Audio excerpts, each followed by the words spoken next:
The wind was a blade, and Alara was already cut to ribbons. It sliced through the thin wool of her cloak, a garment never meant for the deep winter of the northern wastes. It found the gaps in her worn leather boots and gnawed at her toes with teeth of ice. Every breath was a shard of glass in her lungs. She pulled her son closer. Leo, her little light, was a small, shivering bundle against her chest. His face, chapped and pale, was buried in the fold of her cloak. His breaths were shallow, little puffs of white that vanished instantly into the screaming gray of the blizzard. He was 4 years old and had never known a home. He had only known her. And she was failing him. Her legs were numb logs, moving by memory alone. She could no longer feel the ground, only the jarring impact when she stumbled. The endless, blinding white of the snow was a void that had swallowed the world. There were no trees, no rocks, no landmarks, just the storm and the cold. They had called her barren. The pack's healers, their faces a mixture of pity and contempt, had declared her flawed, a dead end in the bloodline. Her mate, a man she had once thought she loved, had cast her aside with chilling indifference. She was worthless, an omega who could not even fulfill the most basic function of her rank.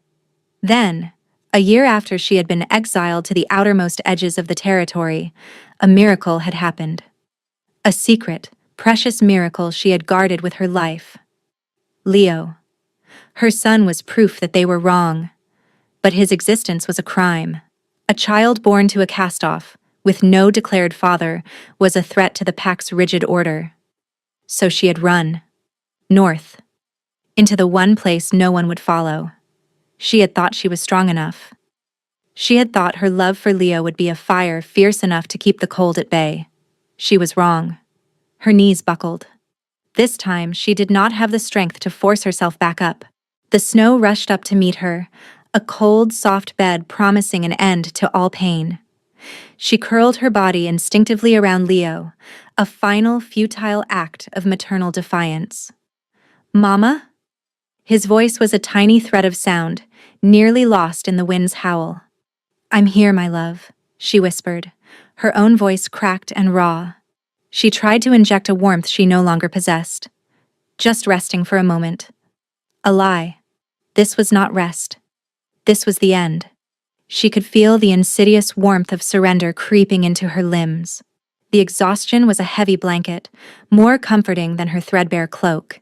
It would be so easy to close her eyes, to just let go.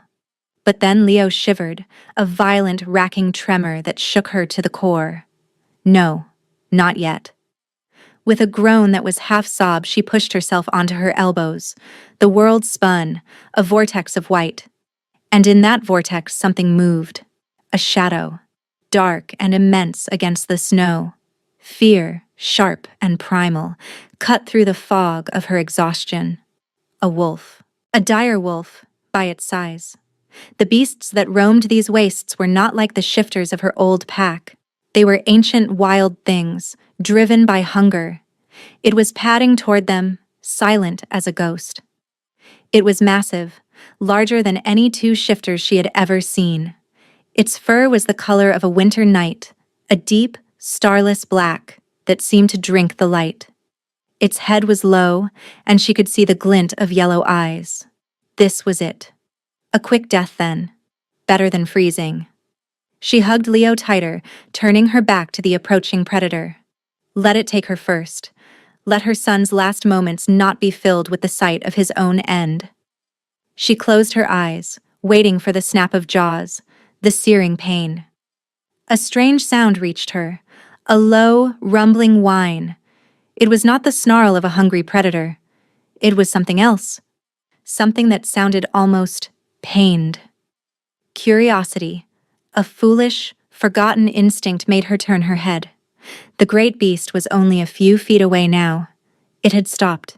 Its massive head was tilted, and those terrifying yellow eyes were fixed on the small bundle in her arms. It took a step closer, and she flinched, but there was no aggression in its posture. Only a strange, focused intensity. It nudged her with its wet nose, The touch was surprisingly gentle, a stark contrast to its terrifying size. A puff of warm animal breath ghosted over her frozen cheek. What was it doing? The beast whined again, a deep thrumming in its chest. Then, to her utter astonishment, it began to circle them. Not in a predatory way, but methodically, deliberately. It nudged and pushed at the snow, creating a shallow depression, a windbreak. And then, it lay down. It curled its enormous body around them, tucking them into the curve of its belly. The heat rolling off its thick fur was a physical shock. It was like plunging into a hot spring after a lifetime of ice. A wave of dizziness washed over her as the sudden warmth hit her frozen skin. Leo, sensing the change, stirred against her. He peeked out from her cloak, his eyes wide with a child's fearless wonder. The beast rested its enormous head on its paws, its golden eyes never leaving them. A low growl rumbled in its chest, but it was not a threat. It was a sound of possession, a warning to the storm itself. Elara could not understand. This creature should have been their death. Instead, it was their salvation. The sheer animal heat of it was seeping into her, chasing away the deadly chill. She could feel the blood, thick and slow, begin to move in her veins again. She dared to rest her head back against the wall of black fur. It was softer than she could have imagined. The steady, powerful rhythm of the beast's heart pulsed against her back, a deep, slow drumbeat. Thump, thump, thump, thump. It was the most vital sound she had ever heard. Her son, her brave little Leo, reached out a small, mittened hand and tentatively touched the beast's nose. Elara's heart stopped. The beast did not flinch. It merely closed its eyes for a moment, letting out a long, slow breath that smelled of pine and cold stone. When it opened them again, the raw wildness was tempered with something else. Something that looked impossibly like sorrow. Tucked into this strange living cradle protected from the wind and the snow, Elara finally let the darkness take her. But it was not the darkness of death. It was the heavy, dreamless sleep of pure exhaustion, a surrender not to the cold, but to the impossible warmth of the monster who had saved them. Time lost its meaning. She drifted in a haze of warmth and the steady beat of the creature's heart. She was vaguely aware of Leo snuggling deeper against the beast's flank, his shivering finally stilled. Her own survival no longer seemed to matter as much. But Leo's.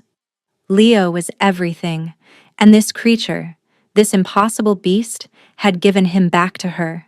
A new sound pierced the lullaby of the wind and the heartbeat. The crunch of boots in deep snow. The beast's head snapped up. A growl, low and guttural and full of menace, ripped from its throat. The wall of fur at her back went rigid. The gentle warmth was gone, replaced by a coiled, deadly tension. Elara forced her eyes open. Through the swirling snow, a figure was approaching. Tall and broad, wrapped in dark furs, moving with an unnerving purpose. He stopped a dozen paces away, and the storm seemed to quiet in his presence. He pushed back the hood of his cloak, and Elara's breath caught. He was beautiful, in the way a glacier was beautiful. His face was all harsh angles and sharp lines, carved from stone and ice. A dark beard shadowed a jaw that could have been hewn from granite. But his eyes? His eyes were the palest, most startling silver she had ever seen. And they were filled with a terrifying, agonizing pain. He was not looking at her. He was looking at the beast. "Kale," the man said. His voice was deep as thunder, but soft as snowfall. It was a command, yet it held a note of pleading. The beast, Kale, whined, a sound of conflict, and pressed itself closer to Elara and Leo. Its growl deepened, a clear warning. "Mine." The man's silver eyes finally shifted, landing on her. They widened just for a second. His gaze swept over her, over the child nestled against the wolf's fur, and then back to her face. Confusion warred with the pain in his expression. Who was he? Why did the most powerful man she had ever seen look at this wild beast with such familiarity? "I will not harm them," the man said, speaking to the wolf, but his eyes were locked on hers. "I swear it. Let them come with me, they will freeze out here." The beast, Kyle, let out a huff of air but did not move. Its massive body was a fortress wall around them. The man took a slow, deliberate step forward. The beast's lips peeled back from teeth the size of daggers. "Enough," the man commanded, and this time his voice held a steel that vibrated in the air. "You have made your point, they are safe. Now come home." He held out a hand, not to her, but to the beast. Something shifted in the air between them. A current of energy, of will. Ilara felt it, a tingling on her skin. The beast stared at the man's outstretched hand, and its body began to tremble. A low, keening sound escaped its throat. Then, slowly, agonizingly, it uncurled itself from around them. The cold hit her instantly, a physical blow. She gasped, pulling a half-asleep Leo tighter. The beast stood, shaking its massive head as if trying to clear it. It took one step toward the man, then looked back at her, at Leo. That look held more emotion than she had ever received from any man. Longing, regret, a fierce, untamed protectiveness. Then it turned and padded silently to the man's side, its head bowed. The man in the dark furs rested a hand on the beast's head, a gesture of immense sorrow and affection. His silver eyes met Ilara's over the wolf's back. "I am Kaelin," he said, as if that should mean something to her. "The Alpha King of this realm. And that is my beast. His beast." The words hung in the frozen air. He did not say, "my wolf." He said, "my beast," as if it were a separate entity, a thing he was both master and servant to. Kaelin. The name echoed in the frozen chambers of her memory. The ruthless, solitary king who ruled the northern wastes, a king said to be centuries old, his heart as frozen as the lands he commanded. A king who had lost his entire family in a brutal war and had never taken a mate, bound by some ancient, tragic oath. And she was lying in the snow at his feet, with her illegitimate child, having been saved by the feral incarnation of his own soul. "You must come with me," he stated. It was not a request. He gestured, and two more figures emerged from the swirling snow behind him, leading horses, guards, clad in the same dark furs. She tried to stand, but her legs refused to obey. They were frozen, useless. Shame burned through her, hot and unwelcome, to be found so weak. Before she could protest, he was there. He moved with a speed that was not entirely human. He knelt in the snow beside her, his presence a mountain that blocked the wind. He was even larger up close. The scent of pine and cold air and something else, something uniquely him, like winter stone and silent strength, enveloped her. He looked at Leo, who was now awake and staring with wide, unafraid eyes. A flicker of something unreadable crossed the king's face. Then he looked at her, his silver gaze assessing her frozen state. Without a word, he scooped her into his arms. She cried out, a small, startled sound. He held her as if she weighed nothing. One arm was a steel band beneath her knees, the other securely around her back. Leo was still clutched in her arms, sandwiched between them. The heat of his body was a shock, seeping through his furs, through her own damp clothes. It was a different heat from the beast's. It was a contained human warmth, and it was somehow more terrifying. "I have you," he murmured, his voice a low rumble against her ear. And in that moment, cradled against the chest of the terrifying Alpha King who had just reclaimed the monster that saved her life, Ilara felt a spark of something she had thought long dead. It was not hope. Hope was too fragile a thing for this frozen world. It was terror, and it was confusion, and it was a terrifying, unwelcome flicker of safety. The fortress was a spike of black rock and ice that clawed at the perpetually gray sky. It looked as if it had been birthed from the mountain itself, a monument to solitude and grim endurance. There were no banners, no colors, just the stark contrast of dark stone against white snow. It was the coldest place Alara had ever seen. Yet the room he brought them to was warm, impossibly warm. A massive fireplace dominated one wall, a roaring fire already blazing within its stone maw. Thick furs covered the floor and the large curtained bed. It was a room built to defy the world outside its walls. King Kaelin set her down on a thick bear pelt before the fire, as if she were a piece of fragile glass. He did it with a gentleness that was so at odds with his harsh face and immense power that it left her breathless. Food, and a healer, he commanded to the empty air. A guard who had been standing silently by the door bowed and vanished. Alara's legs were tingling painfully as feeling returned. She shifted Leo onto her lap, chafing his small hands between her own. The king remained kneeling before them, his silver eyes fixed on her son. "He is not afraid," Kaelin observed, his voice quiet. It was true.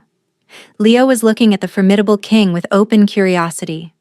"The big doggy was warm," Leo said, his voice clear in the quiet room. A muscle twitched in the king's jaw. "The big doggy is not a pet child. He is a part of me, a part that is not always under my command." The admission seemed to cost him something. "He saved us," Alara whispered, finding her voice. "He curled around us. He kept us warm." Kaelin's gaze snapped to hers. "He has never shown tenderness to another living soul, not since—" He cut himself off, a shudder falling over his expressive eyes. The pain she had seen in the blizzard was back, sharp and raw. He was haunted. Before she could ask, the door opened. A woman with graying hair and kind eyes entered, carrying a medical bag. She was followed by a servant with a tray of steaming broth, bread, and cheese. "My king," the healer said, bowing her head. "See to them, Alina," Kaelin ordered, rising to his full, intimidating height. "The boy first, then her. See that they want for nothing." He turned to leave. "Wait," Alara called out, the word escaping before she could stop it. He paused at the door, his back to her. "Thank you," she said, the words feeling achingly inadequate. For him. For this." He did not turn around. "Do not thank me," he said, his voice flat and cold, all warmth gone. "My beast chose you for reasons I do not understand. You are his curiosity. Nothing more. Do not mistake this for kindness." The door closed behind him, leaving a silence that was heavier than the storm outside. His words were a wall of ice, meant to push her away, to establish a boundary. But she had felt the heat of his body, seen the agony in his eyes. She had been cradled by his very soul in the form of a wolf. He was lying. The king was a fortress, but she had already seen the prisoner locked inside. The next few days passed in a blur of warmth and food and sleep. Elena the healer was gentle and efficient, treating their frostbite and exhaustion. Leo, resilient as a weed, bounced back almost immediately, his laughter a strange and wonderful sound in the silent castle. Alara, however, was trapped in a strange limbo. She was a guest, yet a prisoner, cared for, yet warned away. She spent her hours in their luxurious room, watching the snow fall outside the thick, leaded glass window. She did not see the king, but she saw the beast. Each evening, as twilight bled across the snow, it would appear. The massive black wolf would pad silently to the edge of the clearing below her window and lie down, its head on its paws, its golden eyes fixed on her casement. It would stay for hours, a silent, lonely sentinel, before melting back into the shadows. It was him, Kaelin, or a part of him, watching her. Her heart ached with a strange, confusing sympathy. He was keeping his distance as a man, yet sending his soul to stand guard. On the fourth day, she could bear the gilded cage no longer. After Leo was asleep, she wrapped herself in one of the thick furs from the bed and slipped out of the room. The castle was a labyrinth of cold stone and echoing silence. Guards in dark livery stood like statues, their eyes following her, but no one stopped her. The king had clearly given orders. She didn't know where she was going. She was just walking, following a pull. A strange sense of direction she couldn't explain. It led her down winding stairs, through vast empty halls filled with ancient tapestries depicting brutal battles and stoic kings. The air grew colder. The pull grew stronger. It led her to a heavy iron-banded door. From behind it, she heard a sound that made the hairs on her arms stand up.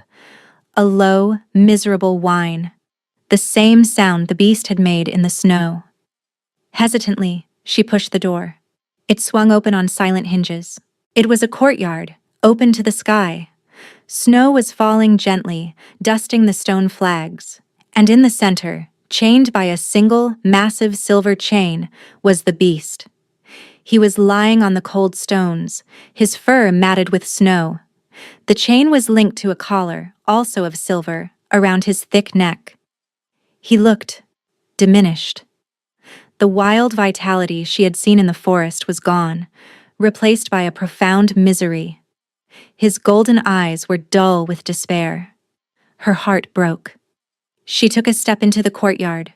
The beast's head lifted. A flicker of recognition, of hope, entered his eyes. He tried to stand, to come to her, but the chain pulled him up short. He choked, a pained yelp, and fell back to the ground. "What have they done to you?" she whispered. "I have done it." The king's voice came from the shadows of a stone archway. He stepped into the light, his face a mask of grim control. He was not wearing his royal furs, just a simple black tunic and trousers. It made him seem both more and less human. "Why?" she demanded, her voice shaking with an anger that surprised her. "Why is he chained?" "Silver," Kaelin said, his gaze fixed on the wolf. "It dampens his strength. It allows me to reassert control, to cage the monster." "He's not a monster," she cried, taking another step toward the wolf. "He saved us. He is a creature of pure instinct and rage." Kaelin's voice cracked like a whip. "He has torn men apart for looking at him wrong. He is the fury of my bloodline, the curse I carry. What you saw in the snow, that was an anomaly. A madness I am trying to correct." "You're hurting him," she said softly, her anger draining away, replaced by a vast sadness. "You're hurting yourself." She walked past the king, her eyes never leaving the wolf. She knelt in the snow just out of his reach. "Hello, beautiful," she whispered to the beast. He whined, his tail giving a single hopeful thump against the stone. He stretched his neck toward her, straining against the hated silver. She saw a bowl of untouched meat and a bucket of frozen water near him. He was being treated like a prisoner, a dangerous one. She ignored the king, who stood watching her, rigid with tension. She went to the bucket, broke the ice with her bare hands, and brought it to the wolf. He drank thirstily, his rough tongue lapping at the water. Then she picked up a piece of the frozen meat, warming it between her palms before offering it to him. He took it from her with a gentleness that was breathtaking. "Stop," Kaelin ordered, his voice strained. "You don't know what you're doing. He is dangerous." "No," she said, not looking at him. "He is lonely." As she spoke the words, a strange sensation prickled at the base of her skull. An image flashed behind her eyes, not hers. A vision of a great hall filled with smoke and screams, the bodies of a woman and two small children.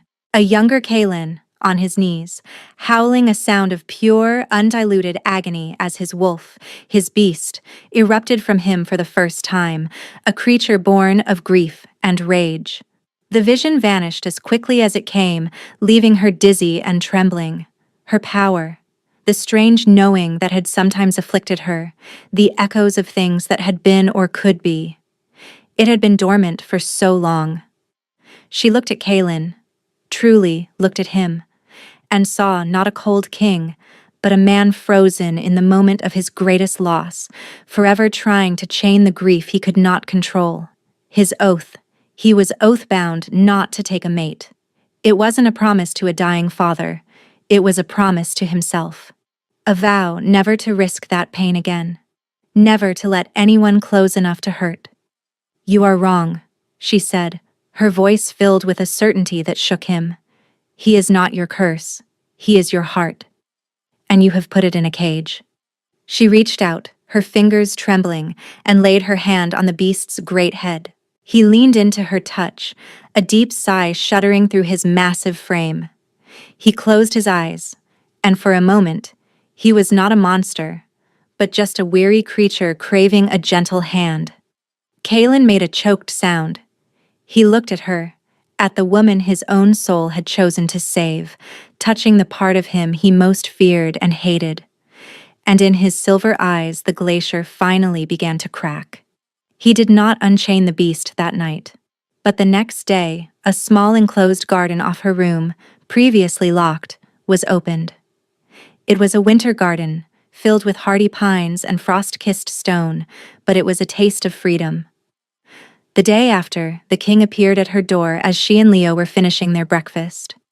He did not enter, just stood in the doorway, a towering, awkward presence. "The castle library is one of the largest in the north," he said abruptly. "The boy may find it diverting." It was a clumsy invitation, a peace offering. Elara's heart did a strange little flutter. "We would like that," she said softly. The library was a wonder. A circular room that stretched up 3 stories, its walls lined with books from floor to ceiling. A fire crackled in a central hearth, and the air smelled of old paper and wood smoke. Leo was enthralled, immediately drawn to a collection of illuminated bestiaries. Kalen watched him, a strange, hungry look in his eyes, the look of a man starved for family. "He looks like you," Kalen said, his voice low. Elara stiffened. "I don't know what you mean." "His eyes," Kalen clarified, his gaze meeting hers. "They are the same shade of defiant hazel." He paused. "Who is his father?" The question was not accusatory. It was quiet, curious, but it still struck a nerve of old pain. "A man who decided I was worthless," she said, her voice tight. "A man who is not worthy of the title father." Kalen was silent for a long moment. "Then he is a fool," he said finally. The simple declaration was a balm on a wound she hadn't realized was still bleeding. They spent hours in the library. He showed Leo books with moving pictures crafted by mages. He spoke to Elara of history, of the ancient lineages of the North. He never spoke of himself, but she found herself learning him anyway. In the books he chose, in the stories he told, she saw his respect for tradition, his burden of duty, his deep, abiding loneliness. As they were leaving, she felt the prickle behind her eyes again. This time, the vision was of the future. A fleet of ships with black sails cutting through icy waters. A man with a cruel, scarred face, laughing, and the feeling of dread, cold and sharp. She stumbled, and Kalen's hand shot out to steady her. His touch was electric, a jolt of warmth that traveled up her arm. "Are you well?" he asked, his brow furrowed with concern. "Fine," she lied, pulling her arm away. "Just tired." But she wasn't fine. She had seen a threat. A threat was coming. The next week was a strange dance of growing intimacy. He ate with them, not in the cavernous dining hall, but in their rooms, by the fire. He taught Leo the names of the constellations from her balcony. He would talk to her for hours, his voice losing its harsh edge, becoming softer, deeper. He never touched her, but his eyes were always on her. The beast was no longer chained in the courtyard. Kalen would not say where it was, but Elara knew. She could feel its presence, a faint thrumming connection at the edge of her senses. He was keeping it close, keeping it under control. One night, as Leo slept and the fire burned low, he told her about his oath. "My wife, Lyra, and our 2 sons. They were murdered during the Vargal raids," he said, his voice hollow, his eyes staring into the flames. "They were killed because they were mine, a weakness my enemies could exploit. The rage, the grief. It birthed the beast. I lost control. I slaughtered every Vargul I could find. I razed their lands. When the red rage passed, I was alone. I swore on the ruins of my home that I would never again allow anyone to hold that power over me. I would never have a weakness. I would never have a family. Love is not a weakness, she whispered. His head snapped up, his silver eyes blazing with a fierce, desperate light. It is the only weakness that matters. He stood abruptly, his control shattering. This was a mistake, he snarled, more at himself than at her. Letting you in, seeing you, it is a weakness. Before she could respond, he was gone, the door slamming shut behind him. She didn't see him for 2 days. The castle felt colder, emptier. The beast did not appear at the edge of the clearing. The silence was suffocating. On the 3rd day, the horns blew. A single, mournful blast that echoed off the mountains, a signal for the arrival of a foreign dignitary. Alara went to her window. A long procession was winding its way up the mountain path. At its head was a banner she recognized with a jolt of pure terror, the snarling, white-faced wolf of her old pack.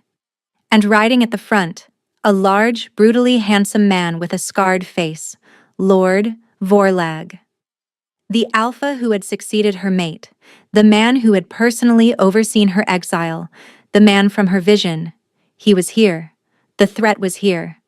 Kaelin summoned her to the Great Hall. It was the first time she had seen it occupied.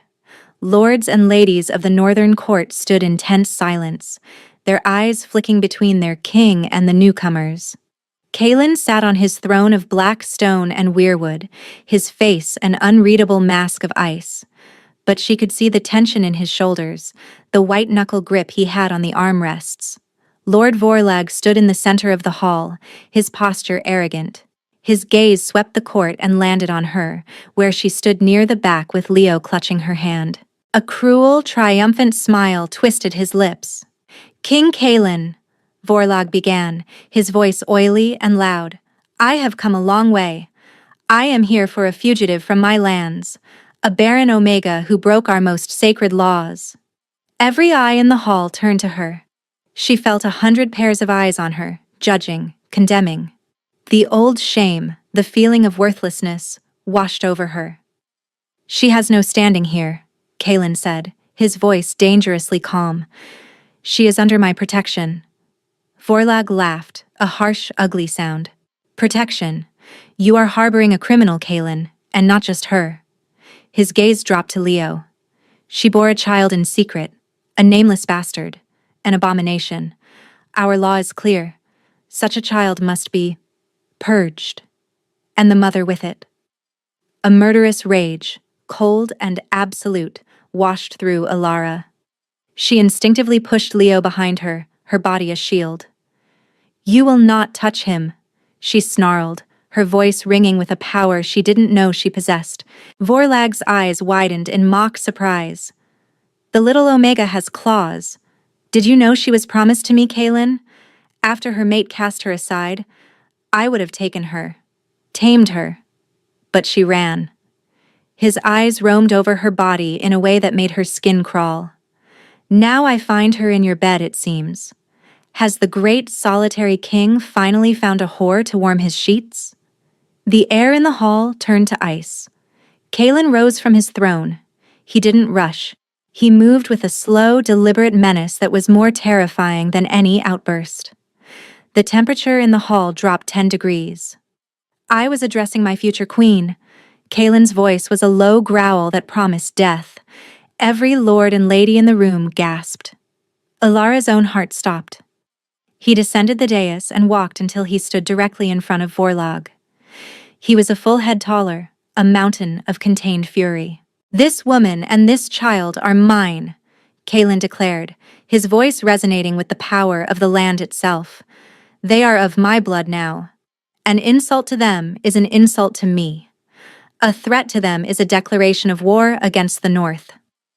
He turned and walked to her, his silver eyes never leaving hers. He took her hand, his touch firm and warm, and then gently ruffled Leo's hair. He was publicly claiming them, in front of his court, in front of her greatest enemy. "You have no claim here, Vorlag," Kaelin said, his back to the rival Alpha. "Leave my lands, now, before I unchain my beast and let him remind you of our laws regarding hospitality." Vorlag's face was a mask of fury. He had been humiliated. He had expected a weak, lonely king. He had found a lion defending his pride. "This is not over, Kaelin," Vorlag spat. "You have made a powerful enemy today." He turned on his heel and stormed out of the hall, his entourage scrambling behind him. The court erupted in whispers. Kaelin ignored them all. He looked down at Alara, his eyes stripped of all pretense. They were filled with fear, with hope, with a desperate, burning love. "I am saying that I love you, and it's going to kill me," he had said, not in words, but with that single public act of defiance. He had broken his oath. For her. And as she looked at the man who had just declared her his queen, she knew the vision of the black-sailed ships was not a warning. It was a prophecy. And Vorlag's retreat was not a defeat. It was just the beginning. Vorlag's departure left a fragile peace that felt more like the calm in the eye of a hurricane. Kaelin's public declaration had changed everything. The court, which had treated her with a mixture of curiosity and suspicion, now saw her with awe and fear. She was the woman who had thawed the frozen king, the Omega who would be queen. But his declaration had been a strategic move, a political necessity. He had not said a word of love to her in private. The wall was back up, higher and colder than before. He was terrified. He had named her his one weakness, and now he had painted a target on her back for the entire world to see. He moved her and Leo into the royal wing, a suite of rooms adjoining his own. It was for their protection, he said. Guards were posted at every door. She was safer than ever, and more trapped. The nights were the worst. She would lie in her vast, lonely bed and feel him, just a stone wall away, fighting his own war. She could feel his restlessness, his fear. He was a man holding back a tidal wave, and he was exhausted. One night, unable to sleep, she slipped into the connecting corridor. The door to his chambers was ajar. Peeking through, she saw him standing on his balcony, staring out at the moonlit snow. He was shirtless, despite the biting cold, his back a roadmap of old scars. And his skin was rimed with frost. Not from the cold outside. The frost was originating from him, creeping over his shoulders, a delicate, deadly tracery of ice. His power, the cold that was his birthright, was turning on him. His love for her, the breaking of his oath, was destabilizing the core of his being. The beast was the fire of his grief. His kingship was the ice of his control. And she, somehow, was caught in the middle, threatening to shatter him. He sensed her presence and turned. His silver eyes were wild with pain. "Go back to bed, Alara," he commanded, his voice rough.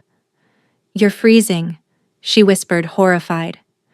"It is the price," he ground out. "I told you love was a weakness. For my bloodline, it is a poison." He was dying.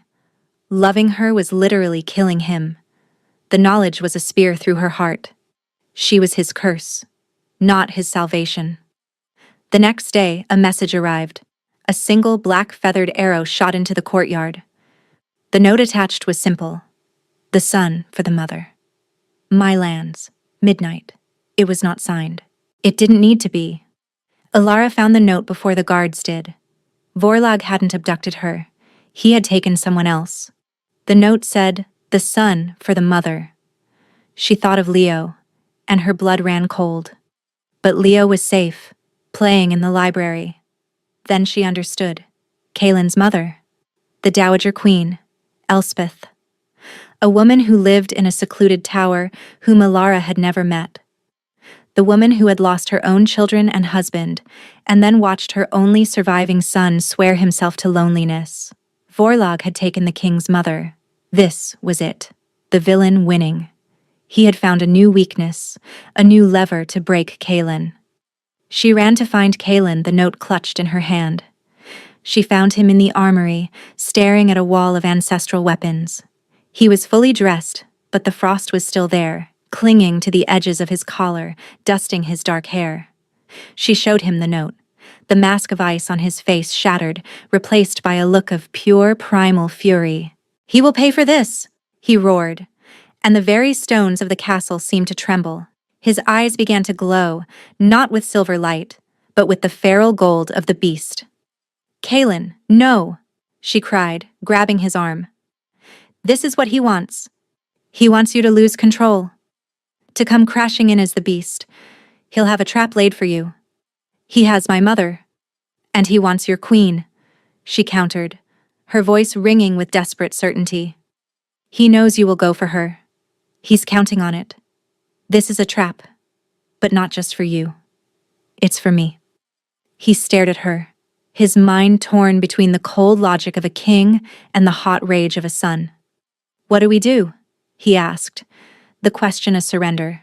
He was asking for her help, and in that moment she knew. Her visions, the strange echoes, they weren't just random flashes, they were a weapon. "You will go for your mother," she said, her voice firm. "You will take your best men and you will ride hard. You will make a show of it. Let his spies see the great King Kaelin riding to war." "And you?" he asked, his golden eyes searching hers. "I will go to him," she said. "He wants me.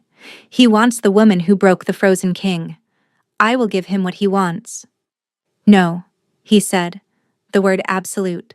"I will not lose you." "You won't," she promised, her heart aching with the lie. "He thinks I am your weakness, but he's wrong. I am your weapon. Let me be the distraction while you free your mother. He won't be expecting me to walk into his camp alone." It was a desperate, insane plan, but it was the only one they had. He argued, he raged, he pleaded, but she was immovable. Finally, he agreed. As he prepared to ride out, he pulled her into a shadowed alcove.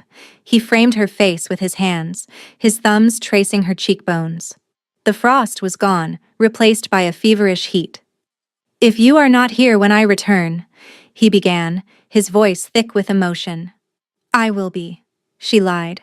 She pressed a desperate kiss to his lips. It was their first. It was fire and ice, desperation and love. It tasted of salt and sorrow. "I love you," he whispered against her mouth, the words he had fought so hard against, finally spoken in what could be their last moments together. "And I love you," she replied, her heart breaking. He rode out with a dozen of his best warriors, a storm of righteous fury heading south. Alara, cloaked and hooded, slipped out of a postern gate and headed north, toward Vorlag's blighted lands.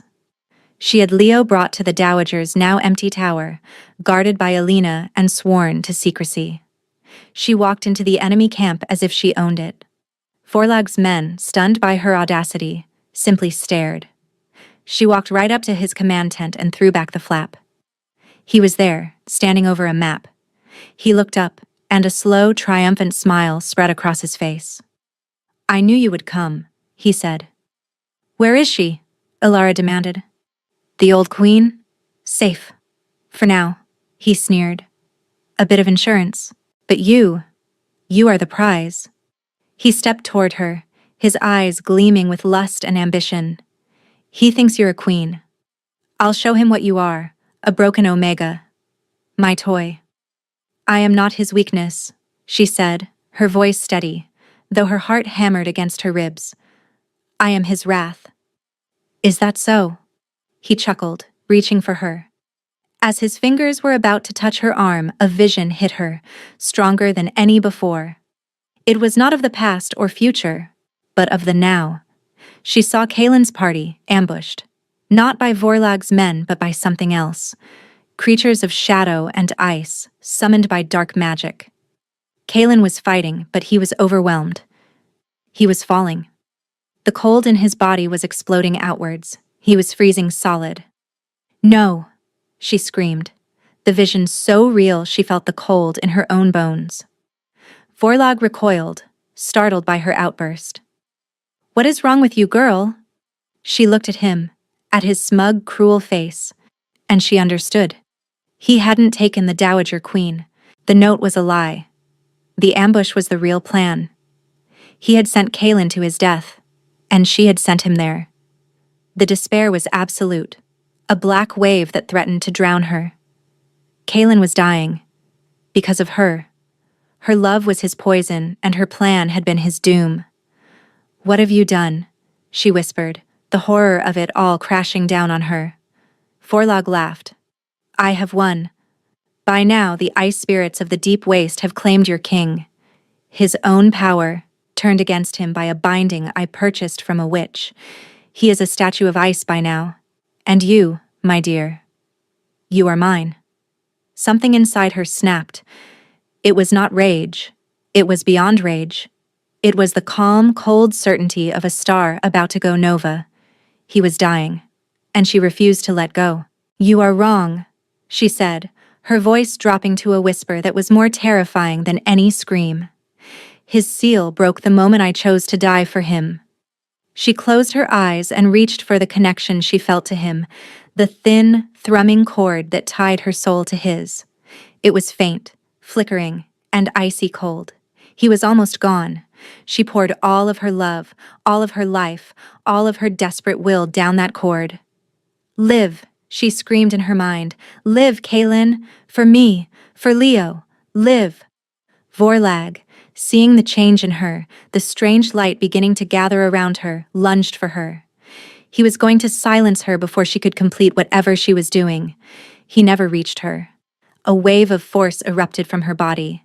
It was not fire or light. It was time. It was experience. Vorlag was hit by a tsunami of pure empathy.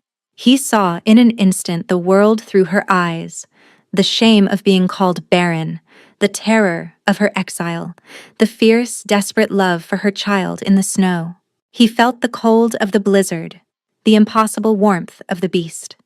He felt her growing love for the broken king, her terror as his power consumed him, her despair at sending him to his death. He felt every ounce of pain and love and sacrifice she had ever known, all in a single, crushing moment. He screamed, a raw, agonized sound, and collapsed, clutching his head. The cruel, arrogant Alpha was gone, replaced by a whimpering man, broken by a lifetime of feeling he had never known. Elara paid him no mind. Her focus was entirely on the thread connecting her to Kaelin. It was warming. It was strengthening. She opened her eyes. The light around her was not time or force. It was pure, unadulterated life. Her hidden power was not just seeing echoes of time. It was life itself, the counter to his deathly cold. She was the fire to his ice. The flap to the tent was ripped from its moorings. He stood there. Not the beast. The man. Kaelin. His clothes were torn, his face was bleeding, but he was alive. His silver eyes were blazing with a power that was whole and integrated. The frost was gone, replaced by a living, breathing aura of command. Behind him, his men stood, battered but victorious.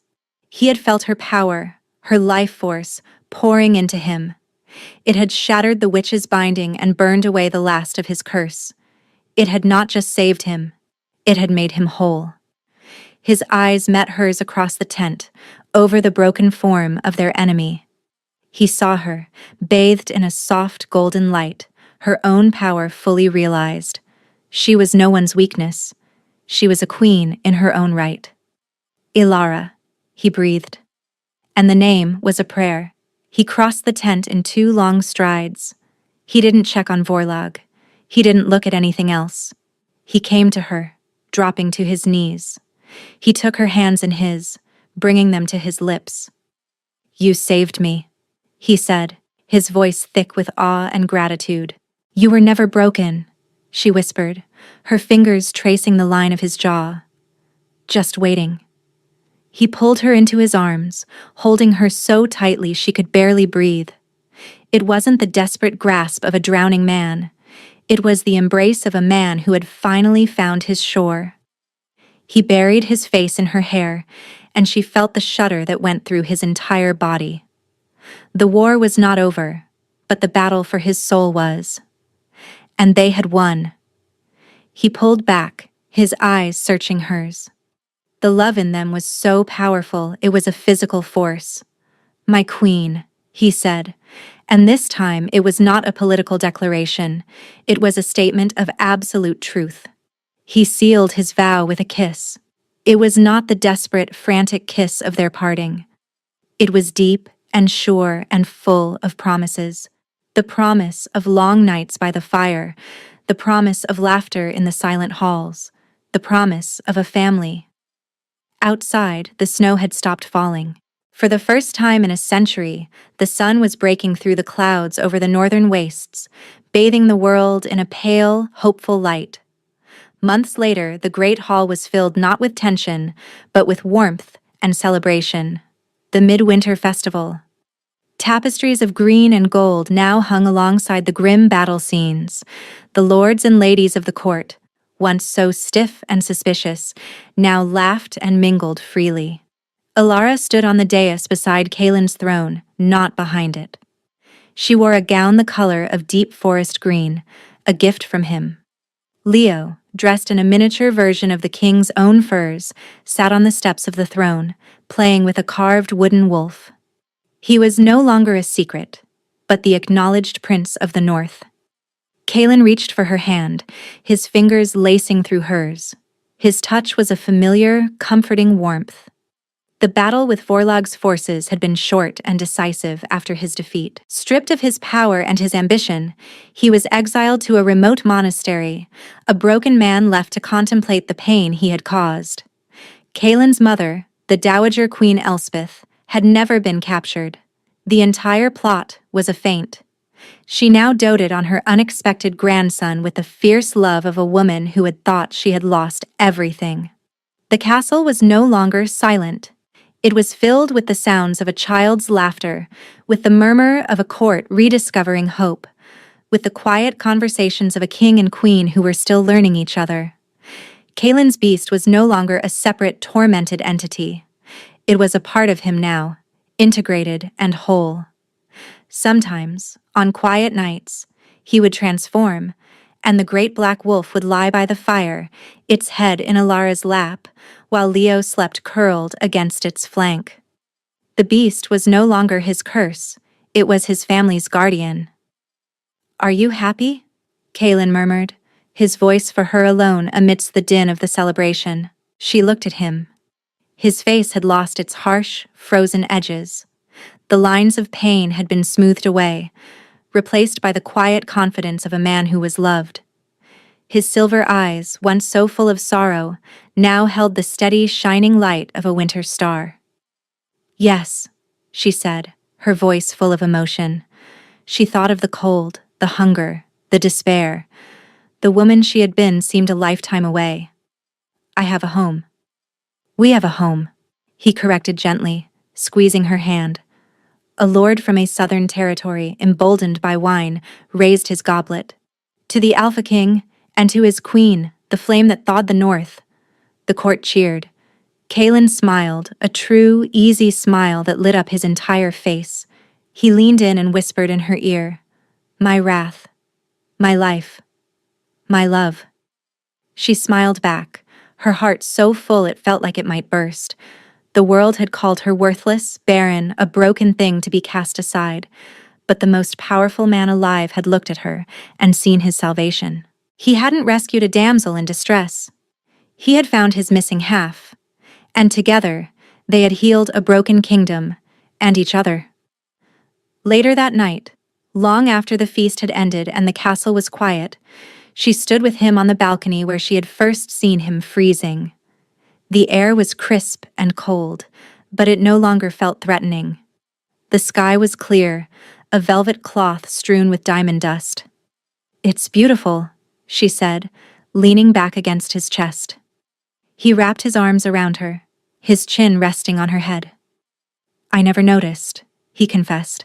"For 100 years, I only saw the cold."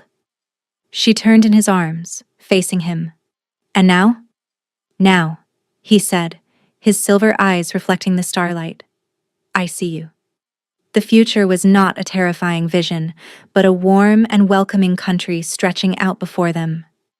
There would be more challenges, more storms, but they would face them together. The Alpha King and his hidden queen, their love a fire in the heart of winter, a beast, a child, and a woman found in the snow, who had become the heart of a new world.